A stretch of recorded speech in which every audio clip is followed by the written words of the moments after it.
quando eu entrei lá, né, na época era o gestor de importação, era o Elias, ele falou assim, você que é a moça que vai consertar o sistema aqui?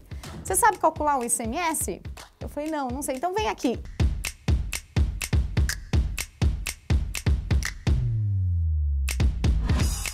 Muitas surpresas nesse dia maravilhoso de entrevistas aqui na NetGlobe. Olha, entrevistar profissionais de tecnologia sempre é uma riqueza de detalhes pelas suas características. E esta minha entrevistada de hoje tem grandes surpresas para nos compartilhar nesse bate-papo. Gostaria de dar as boas-vindas a Beatriz Rim. Bia, um prazer te receber aqui na NetGlobe. Muito obrigado. Prazer é todo meu. Renato, obrigada aí pelo convite. Bia, nós estávamos batendo um super papo aqui antes de entrarmos para gravar, né? E você nos trouxe, assim, coisas muito diferentes, relevâncias. É a sua história. E a grande beleza é nós contarmos histórias reais aqui. E chegou o momento de contar a história da Bia. Bia, fala um pouquinho para nós, um pouco da sua história. Desde lá de menino, um pouquinho de família, de origem, de valores. E é isso que a gente quer introduzir aqui nessa sua entrevista. Por favor. Renato, obrigada. Eu tenho uma história um pouco diferente, né? Incomum.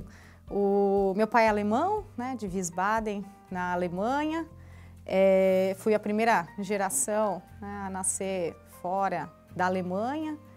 A minha mãe, ela, né, tem uma família tradicional de agricultura familiar, ali no Paraguai, quase divisa, né, com a Argentina, né, cerca de 30 quilômetros de Assunção. E o meu pai, ele percorreu o mundo todo como engenheiro industrial. Ele trabalhou muito tempo na Suíça, na Alemanha, na Argélia, nos Emirados. E ele recebeu um convite da Argentina, quando a gente já estava em desenvolvimento, para trazer esses maquinários de grande porte.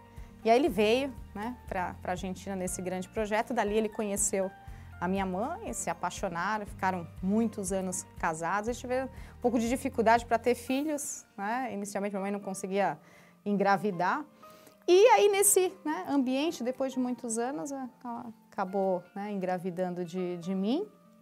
E aí eu acabei nascendo de 8 meses, né, numa dessas viagens. A gente ficava um pouco na Alemanha, um pouco, né, na Argentina, um pouco no Paraguai, né, um pouco no Brasil, que depois meu pai acabou, né, abrindo alguns negócios. E aí eu nasci ali em Foz do Iguaçu, né? Ele não queria que eu nascesse nos hospitais da Argentina. Naquela época, né, não eram tão bons. E aí a gente atravessou ali a fronteira, nasci de 8 meses ali em Foz do Iguaçu. Então, foi sem querer que eu acabei nascendo ali, né, em Foz do Iguaçu. Depois, por uma decisão estratégica, né, da família, a gente foi para Santos, né, minha mãe foi para Santos comigo, eu já tinha cerca de 5, 6 anos, mais ou menos. E aí eu tinha uma dificuldade muito grande com o idioma, né, minha mãe contratou professora particular, enfim. Eu acho que por isso que eu gosto tanto de exatas, Renato. Bia, 14 anos dedicado a um projeto. Tenho certeza que nesses 14 anos, muitas grandes evoluções no setor. Você estava me contando o quanto que esse setor evoluiu, né? E você não só apaixonada por exatas, tecnologia, sua grande paixão, mas você também adotou um setor, né, muito importante, um setor estruturante do nosso país, que é o comércio exterior. Você estava aqui trazendo insights muito interessantes, ou seja, é a forma que a gente pode começar ou terminar uma guerra, né? Ou seja, é onde as nações se ajudam e se comunicam. Então, como que foi essa identificação nesse setor? Foi um chamamento? Foi uma coisa que aconteceu? Como que foi isso? Exato, Renata. Assim, como eu coloquei para você, né? O comércio exterior, né, ele move o mundo, né? Tudo que a gente toca é comércio exterior, né? Desde o verniz de uma, né, latinha, que é muitas vezes o mesmo verniz do carro de Fórmula 1. Quando a gente está sentado numa cadeira, está envolvendo aqui 4 ou 5 países, né? O comércio exterior a gente não para pensar, mas ele é capaz de mover, né, causar uma guerra ou evitar uma. Né?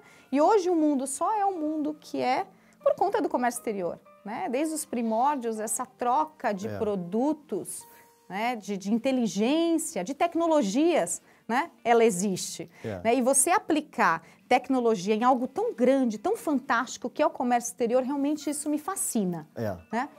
E aí, com isso, né, eu cheguei até a comentar com você que quando eu entrei lá, né, na época era o gestor de importação, era o Elias, ele falou assim, você que é a moça que vai consertar o sistema aqui, você sabe calcular o ICMS? Eu falei, não sei, então vem aqui. E aí eu sentei, né, com ele para justamente entender na época que o ICMS, né, a fórmula do ICMS, se você fosse calcular à mão, ele preenchia uma folha de sulfite inteira. Né? Então eu andava com o meu caderninho para entender a fórmula do ICMS, a base de cálculo, o que é um PIS e COFINS, o que é um Incoterm, e aquilo cada vez mais me fascinava. E aí com isso, né, tinha aí o entrave dos sistemas do governo. Né? Os sistemas de governo, eles datam aí de 93 e 97, a estrutura própria, muitas delas é a mesma até hoje, né? E ali existia uma série de ineficiências, né? E eu, com a minha paixão e com essa parte minha, né, matemática e interessada em querer melhorar as coisas, eu sempre passava minhas contribuições para o SERPRO, para a Receita Federal, mandava e-mail, abria chamado, reclamava, e o Elias falava assim, Bia, não adianta reclamar, é o setor público, ninguém vai te escutar.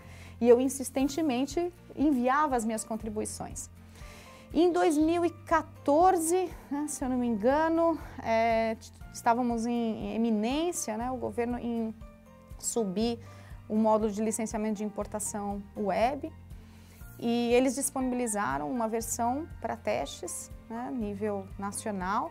Eu me disponibilizei para testar e ali eu encontrei uma série de oportunidades de melhoria e também problemas.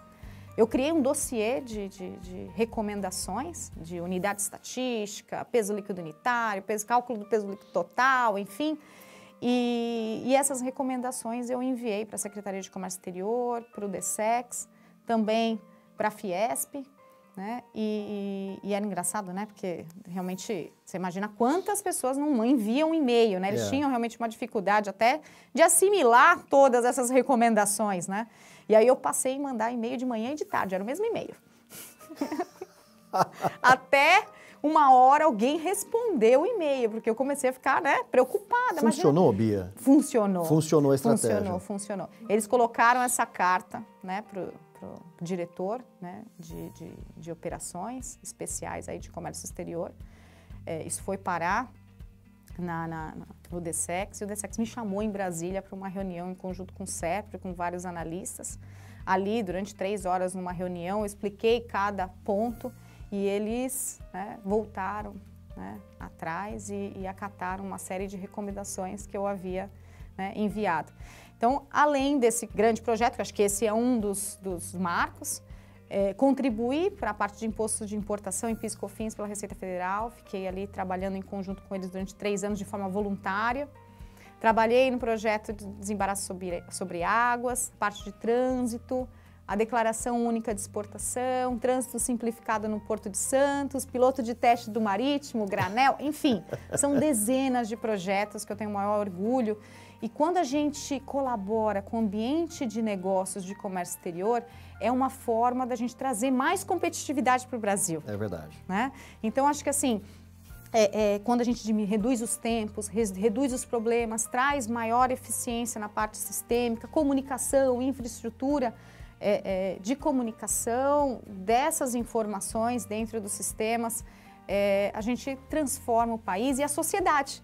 Né? Então, um impacto na farinha vai ter um impacto no pão, vai ter um impacto na nossa prateleira lá no final do dia. Né? Então, assim, eu me sinto muito motivada, né, em estar fazendo isso. Fiz isso durante cerca de 7, 8 anos aí, em diversos projetos. Né? E aí recebi, né, também o convite para ser coordenadora, né, de sistemas, né, pelo Instituto, né, Procomex. Fiquei lá contribuindo também de forma voluntária por cerca de 7 anos, né? Foi um pouco 6 anos e um pouquinho. E agora, isso paralelo à empresa que eu fiquei ali durante 14 anos. Né? Então, fiquei tocando aí esses projetos, a gente se reunia em Brasília, passava essas recomendações e a gente colocou o Brasil num outro patamar. Né? Agora o Brasil, ele está em eminência do projeto do Portal Único de Comércio Exterior. Tem aí muito forte a implantação do catálogo de produtos da Receita Federal, da Declaração Única de Importação em substituição à Declaração de Importação, o módulo LPCO em substituição ao licenciamento de importação. Então, tem uma série de novos sistemas que estão vindo e fazer parte de tudo isso, ajudar, apoiar o governo é gratificante, né? Como uma empresa especialista em conectar pessoas, a NetGlobe entrega soluções para as empresas estarem cada vez mais alinhadas ao novo. Reúna pessoas. Conheça o Escritório do Futuro. Desenvolver pessoas, dar oportunidade, eu acho que isso é uma das riquezas que nós temos, né, em ser esses líderes. Bia, você tocou num ponto super importante, né? Nós estamos vendo números de milhares de oportunidades na área de tecnologia que não são preenchidas, seja por falta de mão de obra, mas principalmente pela mão de obra especializada, né? E nós queremos, nesse momento, nesse nosso canal, abrir, né, um diálogo com essas pessoas que estão infelizes muitas vezes nas suas atividades atuais, por que não também dialogar com esse público e também dialogar com os jovens, né, que estão ali buscando as suas inspirações. Claro que TI sempre é uma área que é avaliada, mas vindo da Bia Rim com uma história linda como a sua, tem um endosso ainda mais especial. Então, queria que você deixasse uma mensagem convidativa para essas pessoas olharem, né, a tecnologia na sua amplitude. Bia, com você. Obrigada, Renato. Eu tenho alguns exemplos muito interessantes, Renato. Quando eu fiz MBA em blockchain, né, vou dar um exemplo, por exemplo, MBA em blockchain eram 25 alunos, eu era a única mulher, né? Foi o primeiro MBA do Brasil. Tá. Tinham diversos alunos que não necessariamente eram de tecnologia na sala. Tinham geneticistas, por exemplo, né, que eles não queriam a área de tecnologia para serem desenvolvedores, mas queriam a tecnologia para aplicar no seu setor. Então, acredito que diversos profissionais eles podem se inserir no ramo de tecnologia até para não causar uma forte avalanche de desenvolvimentos para as equipes de tecnologia. Então, se cada setor, por exemplo, back-office, se tiver profissionais também especializados em tecnologia, você consegue desafogar o setor de TI. Né? E hoje o setor de tecnologia está muito democrático. Né? A gente tem aí profissionais que podem contribuir com a área humana, UI e UX, né? Então necessariamente exatas, né? Não é para, puxa, eu adoro exatas, aí é tecnologia, não. Então hoje é diferente da nossa época, né? Há 25, 26 anos atrás, em que necessariamente era desenvolvedor back-end, né? Era administrador de banco de dados, infraestrutura. Hoje você pode utilizar o seu skill em outras áreas que não necessariamente são tecnologia. A parte de visibilidade, data analytics está super em alta. Então a gente tem uma série de outras áreas dentro de tecnologia que os profissionais eles podem se encontrar, né, e preencher essas áreas que hoje a gente está precisando, né? Então, acho que tem dois pontos ali importantes, né? Os profissionais identificarem essas oportunidades, né, e se desenvolver na área de tecnologia, e o outro é, dentro das áreas de negócio, assistente de importação, alguém de contabilidade, do back-office, começar a utilizar a tecnologia para aplicar dentro, para não necessariamente recorrer, né, ao departamento de tecnologia para fazer desenvolvimentos ou, enfim, né, aplicações ali, que hoje está muito mais fácil, né? Você desenvolver hoje uma aplicação é muito simples, um usuário normal consegue, né? Muito legal. Bia, quantos insights, né? Que vivência linda da sua vida e principalmente essas experiências práticas. Adoramos a sua história, foi muito bacana poder te entrevistar e mais do que isso, né? Documentar esses grandes ensinamentos e superações. Bia Rim, um grande prazer receber você no nosso programa Entrevista 50 CIOs. Meu muito obrigado.